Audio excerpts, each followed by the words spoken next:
tere, siin Tauno. Selles videos vaatame, kuidas tööle panna Pygame ja joonistada pilt. See tähendab seda, et me kasutame sellist moodulit nagu Pygame, millega saab luua erinevaid retroarvutimänge ja püüamegi alustada sellega, et kuvada erinevaid objekte ekraanile. Selleks tuleb kõigepealt Pygame paigaldada. Et kontrollida, kas meil on Pygame juba olemas, trükin sellise käsu nagu import Pygame. Seda programmi käivitades tuleb teade no module named Pygame. Seega minul ei ole olemas. Kuidas siis Pygame'i paigaldada? Selleks on kaks võimalust. Esimene võimalus on Tools Manage Packages ja otsida siit Pygame. Mina leian siit ilusti ülesse ja saan siis siia klõpsata ja installida.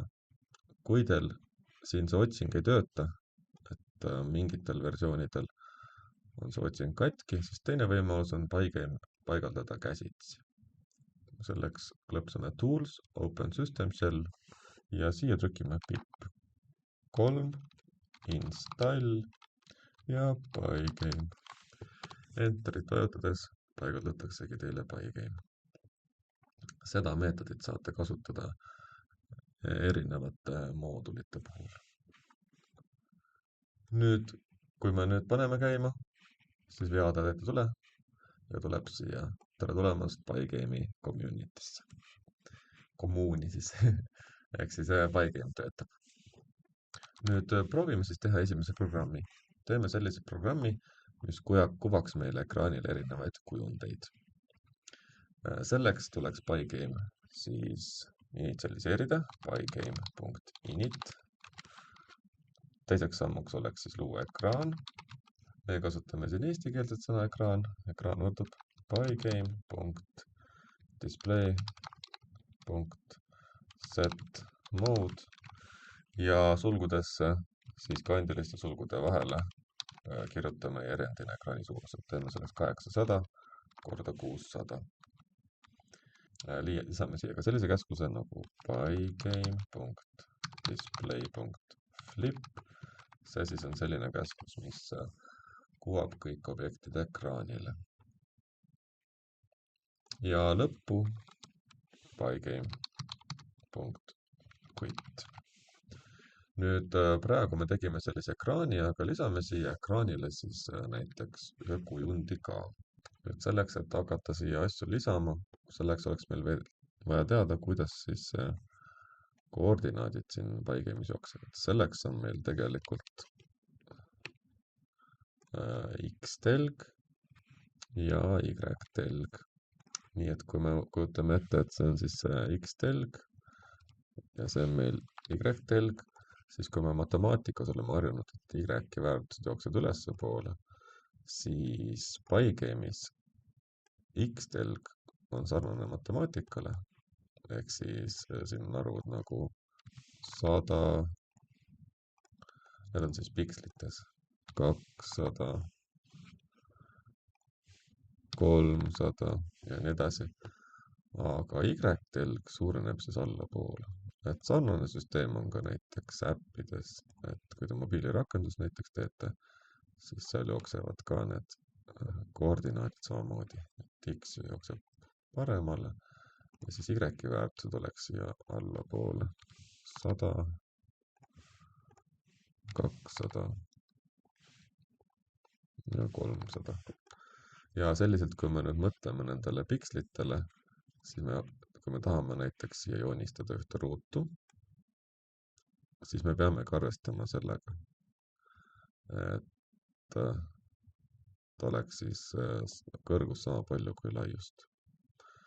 Näiteks teeme sellise rohelise ristkülliku, mille laius on 200 ja kõrgus on 100. Teeme selle ristkülliku seest rohelise ja ülemine vasak nurk oleks siis koordinaatidel, kus siis X on 100 ja samuti on ju siin ka Y võrdub 100. Laius on sellel siis 200 pikslit ja kõrgus on siis 100. Kuidas siis seda siia lisada? Esiteks, kui me tahame, et see taust oleks valge, siis lisame ekraanile taustavärvi, käsuga ekraan.fill sulgudesse, siis tuleb RGB süsteemis ehk siis punane, roheline ja sinine 250, 0-255-ni. Nii et kui me tahame, et oleks valge, siis oleks 255, 255, 255, selline. Kus me teame, et see valge on?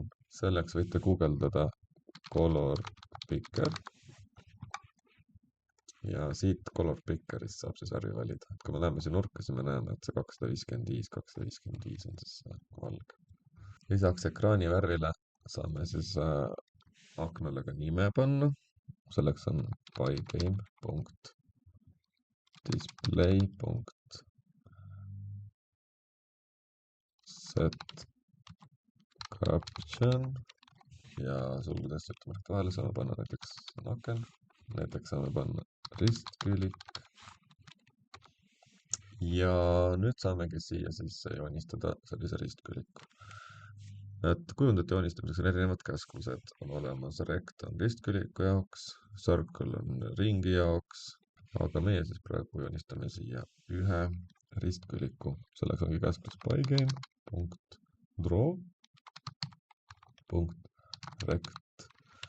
Ja kuidas siis joonistada? Kõigepealt, kuhu me joonistame? Ekraanile, koma, seejärel siis järjendina selle värv, võtame siit ühe ilusa värvi, näiteks selle värvi, guugeldasin siis color picker, seejärel ristküliku asukoht, ehk see asukoht on siis see ülemine vasaknurk, see võiks olla siis 100 ja 100, 100, 100 ja nüüd tuleb siis laius, mis on meil 200 ja seejärel kõrgus, mis on 100. Proovime, kas see töötab. Panen käima. Korraks vilksas. Aga tundus nagu oli ristkülik. Miks ta korraks vilksas? Pygame'il on selline asi, et see mäng kõik töötaks, selleks tuleb asjad panna tsüklisse. Nii et teeme siia sellise lõpmatu tsükli. While true ja panen siia continue. Continue on käsklus, et me saa tsükli tühjaks jätta, siis ta jääks siia tsüklisse. Proovime nüüd. Ja tundub, et töötab. Mure nüüd sellega, et me ei saa seda kinni panna siit hästi. Et kui teil see juhtub, siis soovitan kasutada stop-nuppu. Et selleks, et me saaksime sellega kinni panna, siis selleks oleks hea siia sisse teha ka selline asi, et tsükkel ei oleks lõpmatu. Selleks, et selle akna saaks ka ilusti kinni panna, selleks oleks hea siis see tsükkel katkestada. Et selleks saab kasutada breiki, aga me kasutame ilusti muutujat, et me saame muutuja väärtuse ära muuta false'iks. Nii et ma teengi sellise muutuja nagu running võrdub true sulle tähega ja panen selle staatuseks running. Ja nüüd saab kasutada sündmuste kuulamist ja seda saab hiljem kasutada mängu puhul ka, näiteks kui hakkame klahvivajutusi kuulama, hiire kursorit vaatama. Selleks on siis for i in pygame.event.get, mis siis põhimõtteliselt kontrollib, kas on midagi klõpsatud. Ja nüüd, kui see sündmuse tüüp if i.type võrdub pygame.quit, see on siis, kui risti vajutatakse, et siis muudame selle runningu väärtuseks false. Proovime. On näha, et kõik jookseb nüüd ilusti. Meil on siin see aken, meil on see roheline ristkülik siin ja vajutame, siis läheb kinni. Edu katsetamisel!